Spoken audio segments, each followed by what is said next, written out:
Today's episode is brought to you by Black Hydrovac, experts in vacuum excavation and utility locating, specializing in the unique needs of mission-critical clients.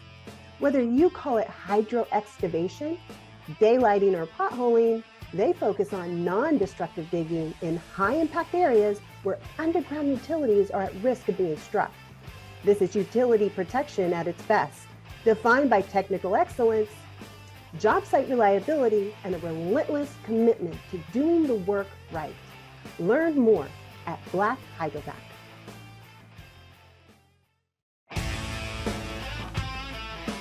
Welcome to Beyond the Megawatt. I'm Valerie Crafton, Risk and Site Strategist.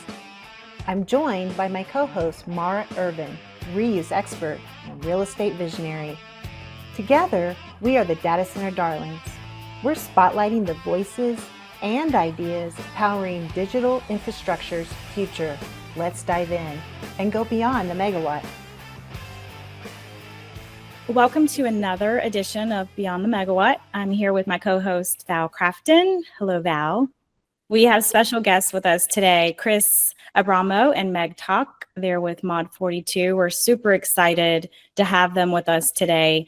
A lot is shifting and changing in the market, and there's definitely a place and opportunity for modular data centers. So we're going to talk about everything modular data centers and a little bit about the background of Chris and Meg and how they entered the industry. But why don't we start with you, Chris? Talk about your backstory and how you ended up here today.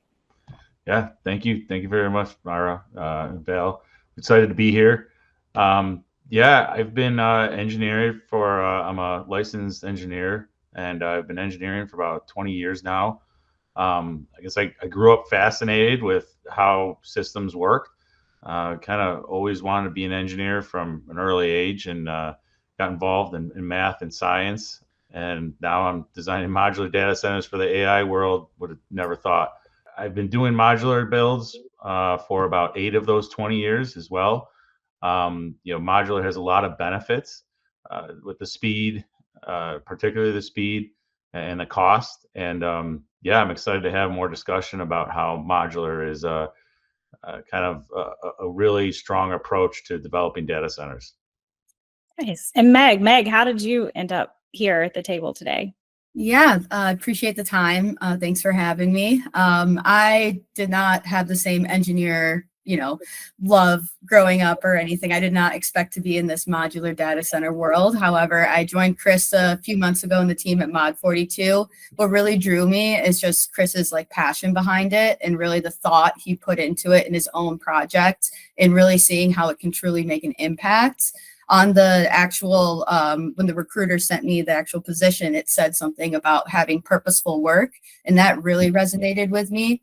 It's not often that you find a solution that's made by someone that's actually passionate behind the project, that's sustainable and also economical.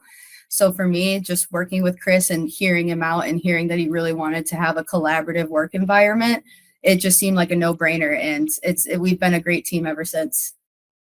I love that you led with that, Chris, because if I talk to anybody today about they're not happy with what they're doing, they're like, yeah, I lack purpose. So I love that you drew her in with a catchy title like that. Yeah, it gets me very excited when we build these sites. It's a lot of fun. Honestly, we move fast, but you meet a lot of people. You develop a lot of relationships, and when things are really flowing and clicking, it's honestly a ton of fun, and that's the way it should be. There are stressful moments, but when you have strong relationships, you work through those stressful moments, and at the end, you can step back and just be really excited and proud of what you built. And so yeah, that's why we're doing it. Well, I think modular is the answer to a lot of our problems in this industry, and sometimes I think about how long it's been around, and how much sooner we could have implemented this into the everyday construction and maybe not have some of the problems we have today. So I'd love to transition into myth busting around modular. And let's start off with, the word modular is sort of everywhere these days, right? So what does modular actually mean to you? what does it not mean? That's a good question. When I think modular, I think repeatability. I think the ability to break what are traditional, what everyone's used to, into small pieces, so that we can take advantage of lead times and some cost advantages, and the repeatability of what it means to be modular. We designed this with modular in mind. So when we started approaching our data center designs, we worked with our vendors to understand, okay, we don't need to have one massive piece of electrical equipment. We can break this into smaller pieces so that we can get stuff that's more readily available and off the shelf. Again, the repeatability of it. And so that's what we did. We designed with modular in mind. We didn't take what was maybe a traditional build or design some massive thing and then try to break it up into pieces of modular. So that's one key point. And the other thing I've really focused on with modular as well is we're not sacrificing quality. Just because we're modular doesn't mean we don't adhere to all the same standards and code compliance that a traditional build would adhere to. We want to make sure this is the highest quality product we can put out there. I'm a licensed engineer. I have a code of ethics. I have a building codes that I need to follow to make sure that everyone using our modular is safe. And so that's what I think modular means to me. It's a way of thinking, starting right at the beginning of approaching these builds. I love that. And you mentioned, the quality isn't impacted, but that's actually the first thing I think about. Yeah. When I think about modular is the quality and that actually comes with creating something modular. And for as many modular shops as I've visited and for as long as it's been around, that's like the number one thing is having the controls in place, not to mention the safety that comes along with having that controlled environment and the repeatability around building something modular. I really think that quality is probably the number one thing that stands out to me. Yeah, and I think, and I'll just come out like, I think sometimes when people think modular, sometimes they think shipping containers, modified shipping containers. It's anything but that. We're not even close. We are ground up builds, fully welded steel, insulated wall panels, having the right vapor barrier protection, everything, all the clearances needed. And if anything, honestly, being factory built, our quality consistency is maybe better than what you might see in a field. We don't have the effect. Weather doesn't affect our builds when we're building in a factory, right? And everything that comes out of the factory, it's the same consistent product. So once we've met with the owners and we'll do like kind of a preliminary build, kick the tires, meet with the owners, they can come see the product. We'll do a checklist. Okay, what exactly, does this meet all your requirements? Yes or no? What little tweaks can we meet? Let's kick the tires around. All right, yeah, this is what we want. All right, here's our quality control checklist. And now we go to mass production and we make sure that everyone that comes out is the same consistent builds and shows up on site. It's what the owner expected, the end user expected, and they can come, they can come visit the factory and walk off every one or pick a few select ones before it shows up to make sure it's the same consistent build. So if anything, I would say the quality is maybe a little more consistent than what you might have with traditional builds. Yeah, and I'll add to that too. Just the other benefit from the modular is just keeping up with the technology, the speed to market. Because of the smaller size, we can get deployed, installed faster than your traditional build. But traditional builds, I know we did one project we were looking at that's 400 megawatts, which is huge, right? And they're looking to do a traditional build, but the end date wasn't until 2032. Which, that doesn't even sound like a real year in general. But additionally, how much is the technology going to change between now and 2032, right? And then having to keep up with that technology is only going to delay, timelines, what have you, right? So doing it the modular way, it does leave room for having any sort of mid-process modifications. That flexibility piece, yes, it is consistent, but if any changes are needed to be made, we're able to do that on the fly and not have to, you know, prolong any deadlines like how it would go about during a traditional build. So Absolutely. I love that because it is the perfect place to do a pilot, right? It's a controlled environment, and I have a lot of clients that would love the opportunity to, they're a design engineer, electrical engineer within their firm, and they would love to deploy a new technology, but to get that incorporated into a massive scale project, it's very hard to do. But to incorporate it into a building block as a pilot, that's easier to get approved. And yeah. So, Chris, do you have any references where you guys have actually seen that happening with your builds? Yeah, I mean, we technology changes so fast. I mean, I definitely have in my career seen where we try to make changes to traditional builds, and it's costly. Change orders definitely can be very costly, and it delays the project. You got to go back through design, especially the MEP systems, right? The power distribution. We're already seeing it now with the the rack densities, and then the cooling strategies being typical craw or crack units, hot out, cold out containment, or now we're trying to go to direct to chip, and it's a big jump. And who knows what's going to come down the line, like Meg said, by 2032. There are a lot other different kind of strategies, and when you have like centralized plants, or strategies already in place for like a large data hall, making those changes become very, very difficult. And honestly, it delays the project. But to Meg's point, and Mara, your point as well, like let's say technologies, every module we build doesn't have to be the same. Let's say we do, let's say a 400 megawatt site, which is like 150 of our modules, 160. The first 50 could be around rear door heat exchangers, and the next 50 could be direct to chip at 130 kW rack, and the next ones could be 200 kW rack, and we can make those changes easily, without it causing delays or significant delays or significant cost changes.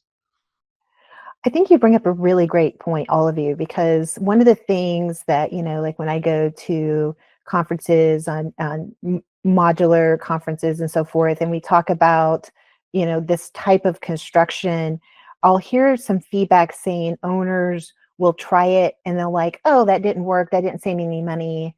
And then they won't try it again. Well, one, it's a pilot, right? There's a learning curve involved. So the first one will likely have it, but at the same time, are you truly doing parallel studies to a stick build to ensure the same things wouldn't happen in a stick build versus a modular? Sure. I mean, you have to be able to actually show those parallel studies. And the response when I ask that question to folks who are like, oh, I tried that. That they'll come back and they're like, no, I wasn't doing parallel studies to truly back up my assumption that this was not as fast or is not as cheap as I thought it would be. One, you've got to get through the first one. Two, you have to learn from that and document it. And three, you need to do parallel studies to a stick build to make sure you wouldn't have the same problem on a stick build versus a modular. With all that said, what are some of the common objections and misconceptions that you hear as you're, that you've encountered as you're trying to deploy these? Yeah, that's a great question. I think the idea that these are, maybe temporary, or we've talked about low quality, and certainly they can be temporary in the right application, but they don't have to be either. They can be permanent. They're buildings. I mean, I like to think of them as buildings. They're individual, smaller buildings, but we do multiple of them. So data center campus might have multiple 20 megawatt buildings. Okay, we have multiple 3 megawatt buildings. I think like the idea that they're only for small edge cases. Certainly we're open to small edge cases. Love it. Absolutely. We'll do it all day long. But like we talked about, we're scaling these. We have multiple projects we're involved in that are large scale builds. We're talking 20 megawatts, 100 megawatts, and some up to 400 megawatt builds that we're involved in. And again, the misconception, these are shipping containers.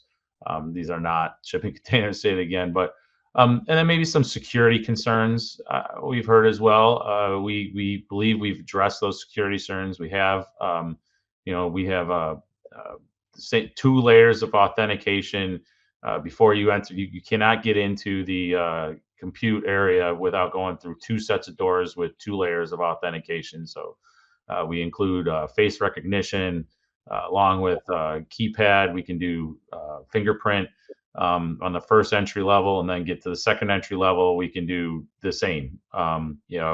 Cameras involved, so we can do that.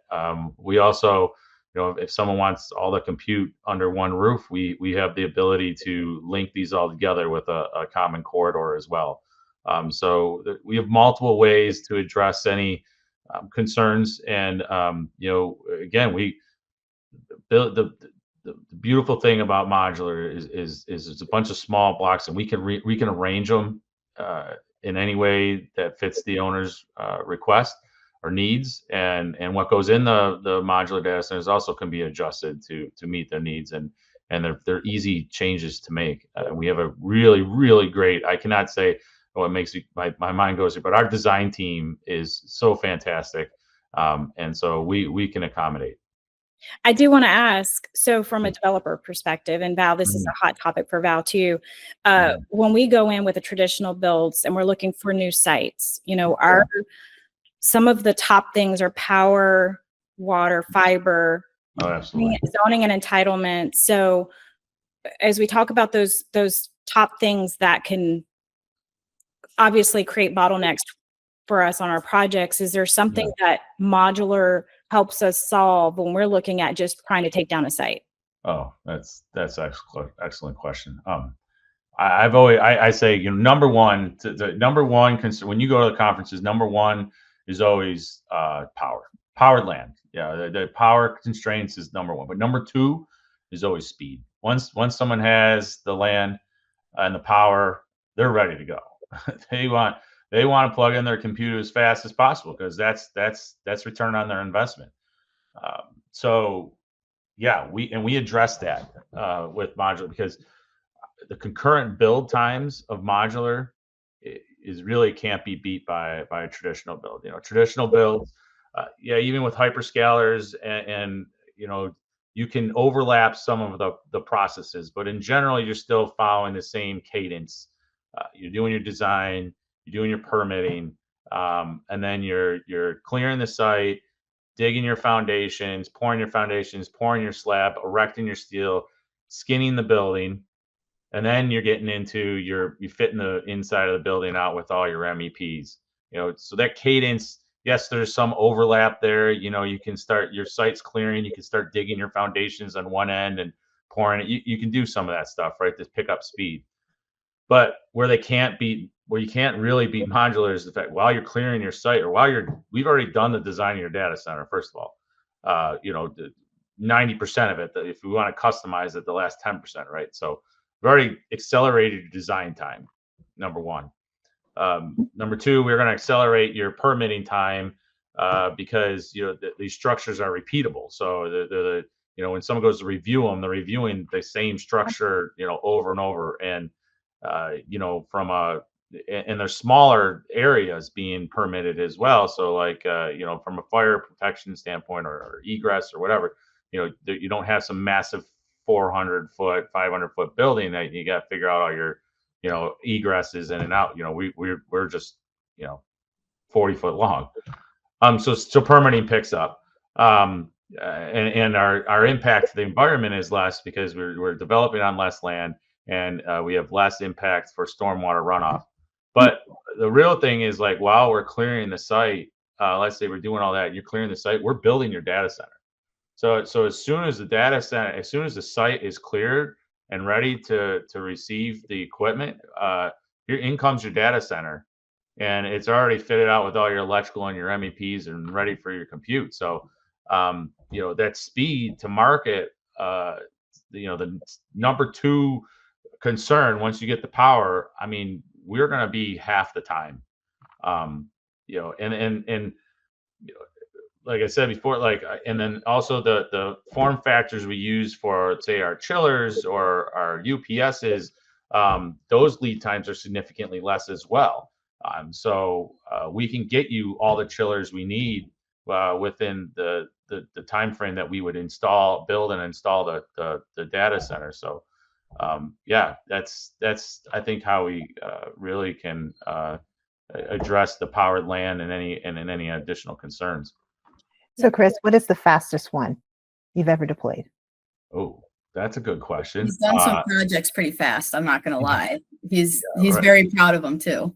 I mean, right now we're looking at doing a 20 megawatt build in 6 months potentially. Working on that. That's fast. Fastest I've done. I did do a 50 megawatt build in 3 to 4 months. We moved really fast with. Now that was I'll put an asterisk. Some of the modulars were already pre-built before that, so we were doing mostly site construction in that. But we put down 12 modules in 3 to 4 months, and it was a really fun. It was probably one of the most fun times in my career that I've had. Because everyone worked really well together, and when it was all said and done, it was just it was really cool to look back and say we did it. So we can move fast though. I'm not saying we can do 50 megawatts of this in 3 to 4 months. Like I said, asterisks. Some of those modules are already built when we did that. We had to do some final fine tuning, but we can move fast. Well, let's talk about some of the big. Now, you said you could do obviously saying the word 400 megawatts. Yeah. That's wild. I mean, I know you can do the small edge pods, but you're looking at the 400 megawatt deployments. How does modular scale at that level? Yeah. Well, it's the repeatability. Once we do, we kind of work in pairs. But it's just you just put down as you 2 modules are 6 megawatts, right? So. You just put down as many modules you need to get to the 400 megawatts, and you work in when we build these sites, we work in a cadence where like if we go back to you clear your site, right? Your first you put down the foundation for the module, and then you work your underground. Your 2 show up. Well, the 2 show up. And the contractors connecting up all the utilities to those 2. Another team is prepping for the next 2. And then once they're done with and then they keep working down the line. So they've already prepped, 2 show up, 2 get connected, prepping for the next 2. And you honestly just keep doing that until you get to what size you want. So 100 megawatts, 400 megawatts.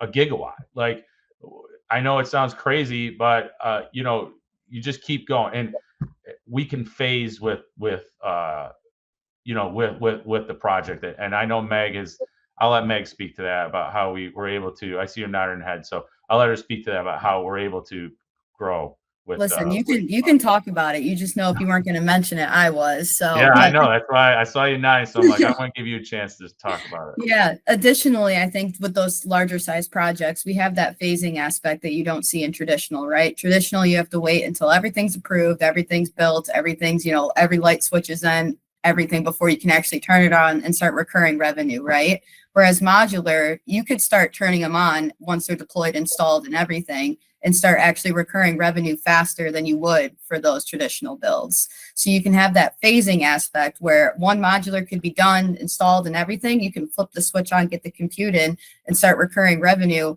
versus having to wait until every megawatt is, installed, deployed, everything, and flip the switch on and start recurring revenue, 5-6 years down the road. You could do it in literally a fraction of the time and start recurring your revenue back.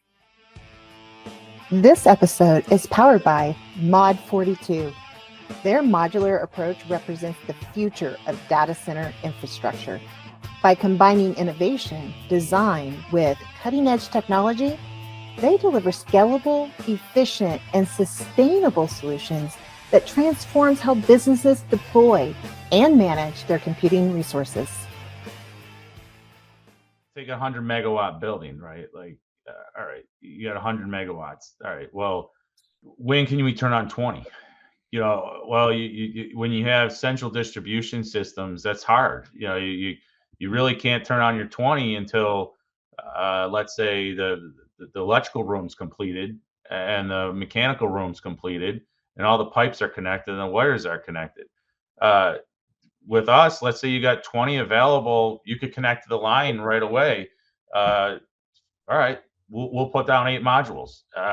And maybe you got 20, some sites we have where they can take 20 off the utility right away, just connect to the utility. They got to build a substation for the next, 80 or 100. All right, well, let's get 20 going now with some modular while you build your substation. Or let's say you are building a substation and you do it in phases and you can get, 60 megawatts now off your substation.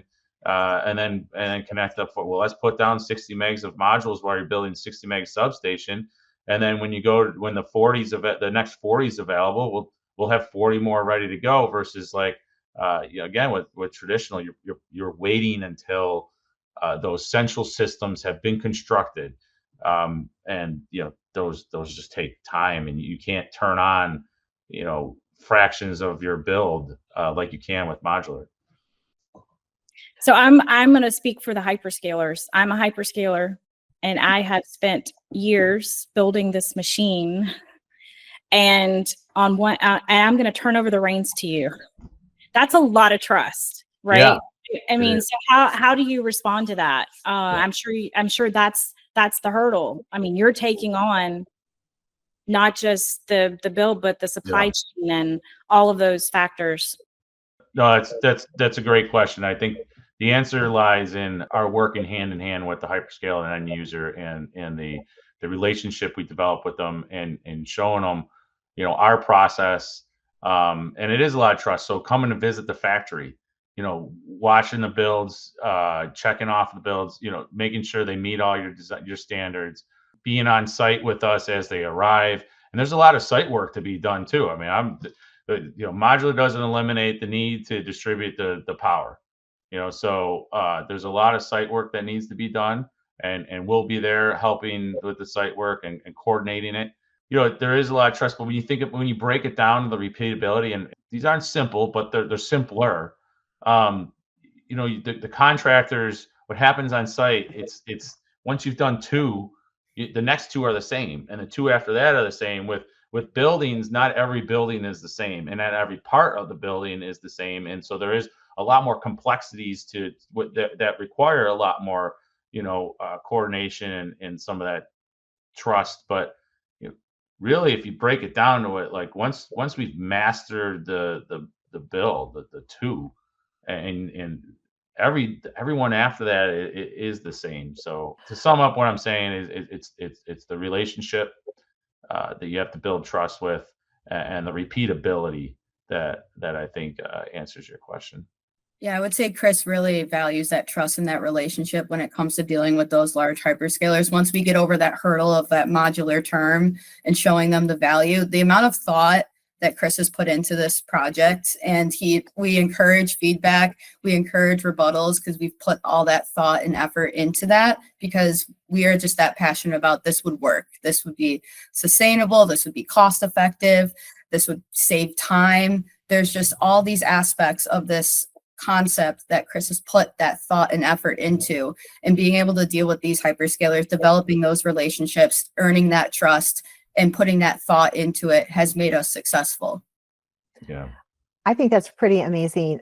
One of the things you were talking about was just sort of the impact and the partnership and the repeatability. But this is a great segue to talk about how this is really solving real world problems, right? And some of those problems are, land. And some of the land, maybe you have the power, but the size of that land is just not there.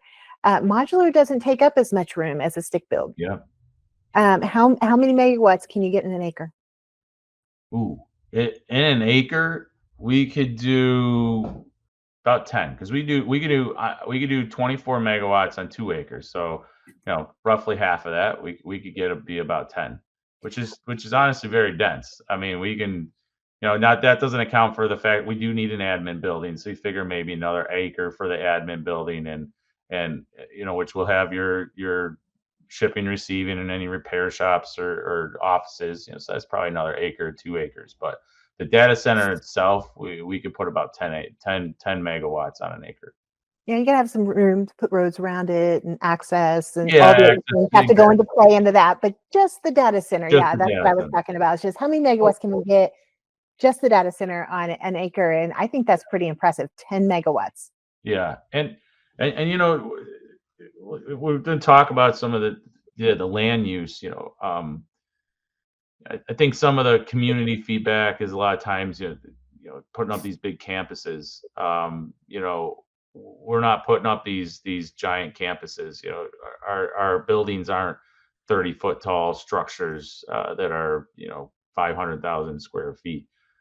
Our buildings are 10-foot tall. So they're shorter than a single-story building. Or a single story house. So the impact, the visual impact to the community is substantially less as well. So in the amount of, so our density on the land as well, like you bring up, Val, is significantly less. So that's also a cost savings and a time savings and the sustainability play, right? So we're not clearing as much green field or brown field or whatever. We're not impacting land. The stormwater runoff, the impact of the stormwater is less.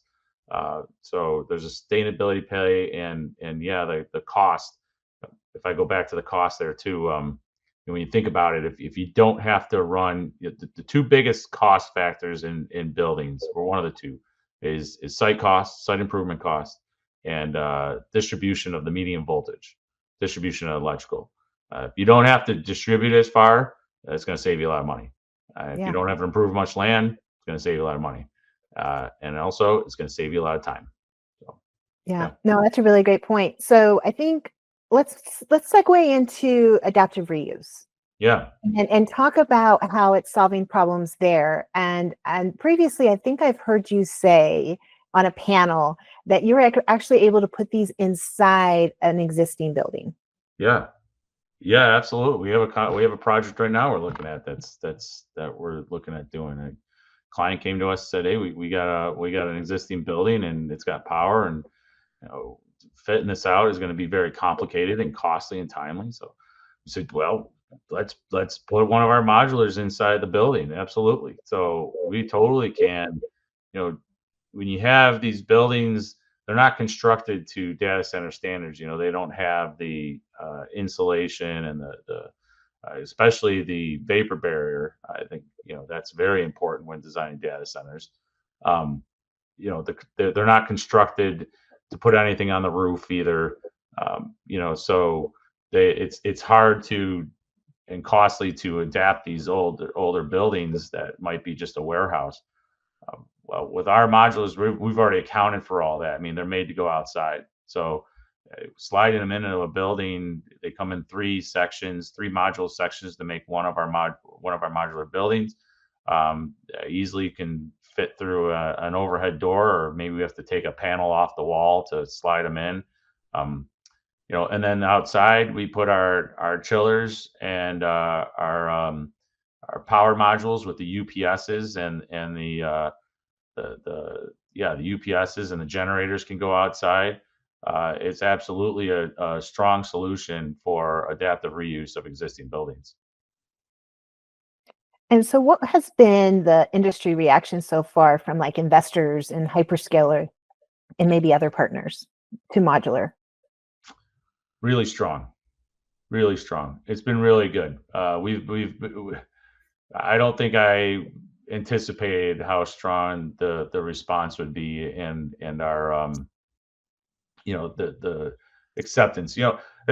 Microsoft has been doing modular. I mean, they did modular for years. I mean, now we see tents, right? I mean, I getting don't ready know. to say that. Didn't we just see a big report about Meta doing modular, or basically tents Yeah. and deployments? Yeah, tented data centers.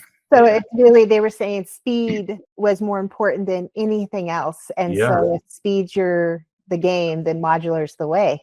it how I would love to go visit one. I mean, how real they are, but I mean, still the concept's out there, right? Like, and people, it's been happening, but you look at those tents, they're doing it at scale. They didn't just do one tent, right?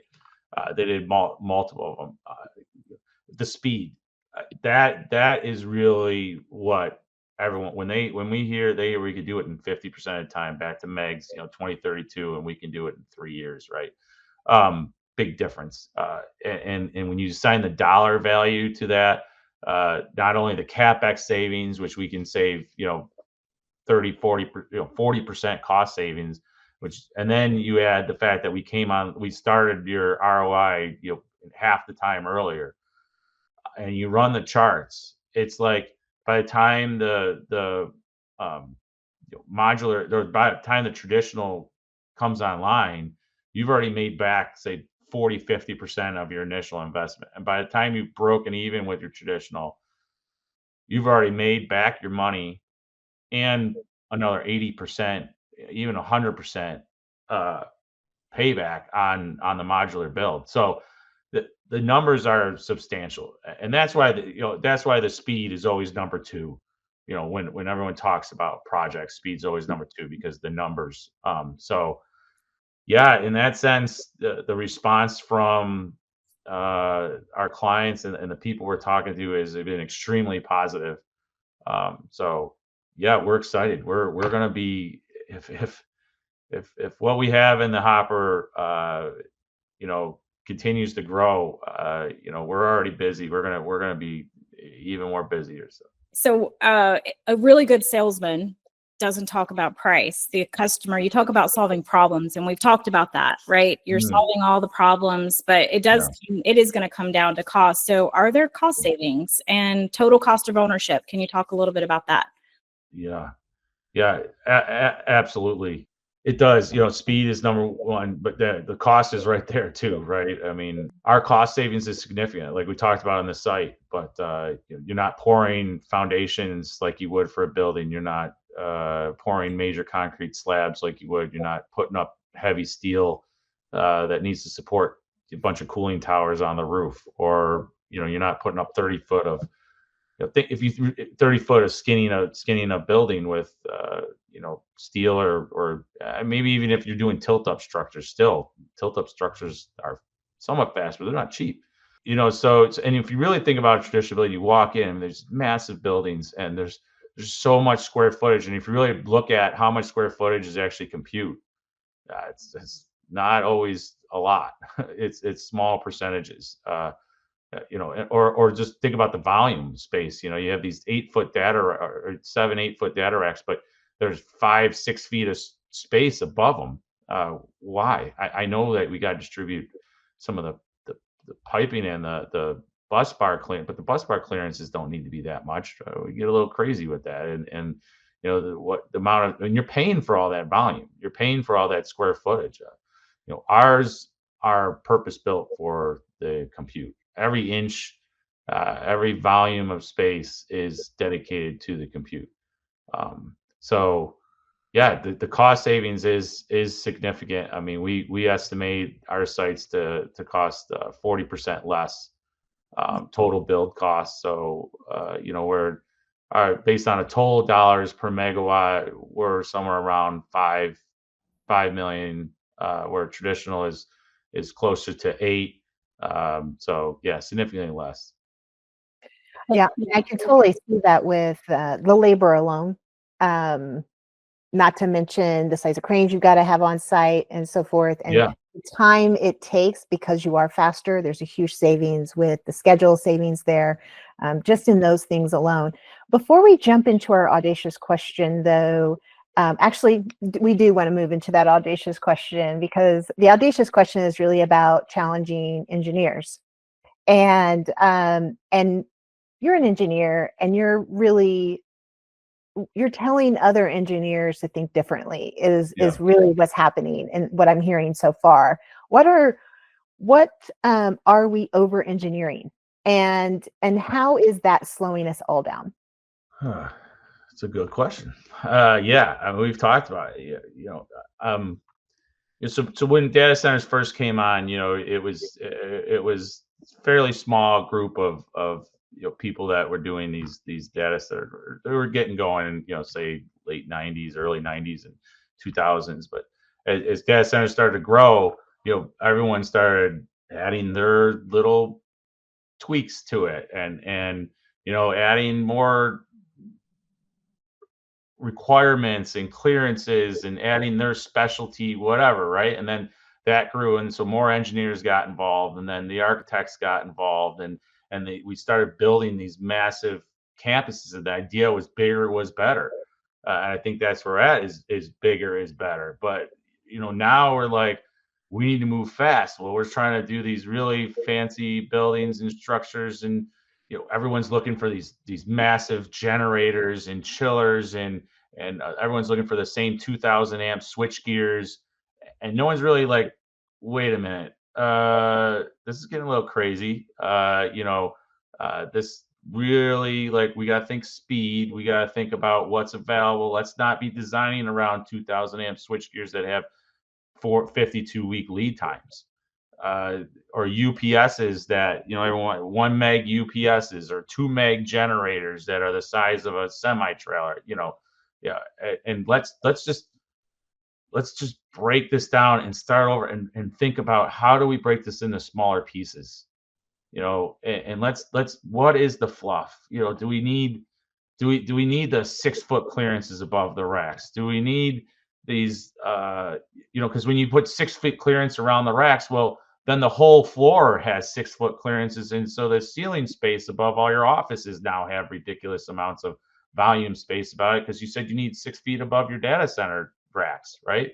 Or, well, we're going to use water cooled chillers, and the chillers are going to go inside, and then we're going to put these we're going to put all our towers on the roof. Okay, well, now the architect and the structural engineer is going, okay, well, these aren't tilt up panels anymore. These aren't, this isn't a pre-engineered building anymore. This is a heavy structured building, because we're putting these large towers on the roof that are filled with water. No, like we don't need to do that. We design around, we have space to use. So we design around air cooled chillers that don't require any water, makeup water. They're closed loop chillers. So we don't need any makeup water. So we have zero water use on our sites versus the millions and millions and millions of gallons that a lot of traditional data centers. So anyways, as an engineer myself, who's been doing this a long time, everyone kind of gets in there. They have their standards they've been doing forever, and they're good standards. And look, the buildings are beautiful, and they work great. But now we're in a point where, like, even if you listen to what we're trying to stay ahead of the curve, right? We need to move fast, so we really need to kind of pull back and just rethink our approaches. And it really does come back to the engineers, as far as let's try to think in smaller scale and do multiple smaller things than trying to do one massive power distribution or generator. So yeah. Well, I think I'd say, like, off of that too, is just the best way I can think about it, the way that Chris has gone about it, is that kind of what we addressed earlier about that modular term being kind of like a generic term being used to kind of fit whatever narrative, whoever's saying it, right? So instead of taking a huge, data center, traditional data center, and trying to like squish it down for it to be considered modular, quote, right? You actually, Chris started out with the modular build and actually had the thought and had the effort and put into thinking about the logistics behind it. How's it going to be shipped? How much would the size differ? Would that affect the cost of how much it would be shipped? You know, if it's bigger, it's going to cost more and logistics are going to be tougher to get it down the road somewhere, right? So instead of kind of smushing it and making it just a smaller version of it and then slapping modular on top of it, had that strict modular kind of structure.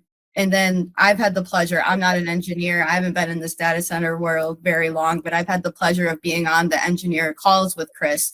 And it really is down to like the fraction quarter inch. Everything in there is used with purpose, kind of going back to what we talked about, that purposeful meaning behind it, right? And then actually having that impact versus having that tradition or that modular kind of like slap of the sticker on it. There was so much thought put into it. So I think that's kind of like what we're getting at when we're saying think differently. And I'm going to tweak it just a little bit. Tweak away. It's not just me. We have a team. I have amazing engineers that we work with who's been doing modular builds with me for a while. And I'd be remiss to not mention our fabrication partner as well, GTI Fabrication. They've been doing modular longer than I have. We have extreme experience. So yes, this is a company I founded, but I have some amazing engineers and fabrication partners that make this all, have really put a lot of brain power and thought into this and come with a lot of experience, a lot of expertise, to provide the services and the product that we provide our clients. Well, thank you both for being on Beyond the Megawatt. Mara and I are just so grateful for your, not only just your sponsorship and support at major live events and what have you, but also that you're really addressing some of the biggest issues and risks that we see in the industry, right?